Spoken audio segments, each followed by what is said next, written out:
এখনো কথায় কথা ঝগড়া করো। আরে ভাই, দাম্পত্য জীবন 20 বছর পার হয়ে গেছে, 15 বছর পার হয়ে গেছে, এখনো ঝগড়া, এখনো ম্যাচুরিটি আসেনি, এগুলো কথা হলো? হ্যাঁ, শুরুতে বোঝাপড়াতে অসুবিধা হয়, কিন্তু আর কত? এবার একটু খান্তি দেন, জীবনটাকে পরিবর্তন করেন। চেষ্টা করবো তো আমরা, ইনশাআল্লাহ। আমরা সবাই কম বেশি রুগী।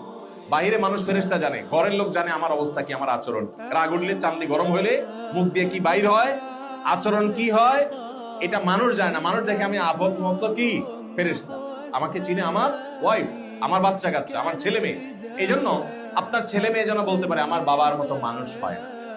এই কথা যেন আপনার দিল থেকে, আপনি বলা লাগবে না মুখে, আপনি জানেন আপনার ছেলে মেয়েরা আপনার অবস্থান কি, আপনার তাদের কাছে আপনার অবস্থান কি, আপনি জানেন আপনার স্ত্রীর কাছে আপনার অবস্থান কি, আপনি অ্যাজ এ স্ত্রী আপনি জানেন আপনার স্বামীর কাছে আপনার অবস্থান কি। কেউ বলতে হবে না, আপনি জানেন, আমি লিখে দিতে পারি, আপনি জানেন। আপনি নিজেকে জিজ্ঞাসা করেন আপনার অবস্থান। এই জন্য ভাই, পরিবর্তন করার সিদ্ধান্ত নিতে হবে ইনশাআল্লাহ। চেষ্টা করবো আমরা ইনশাআল্লাহ।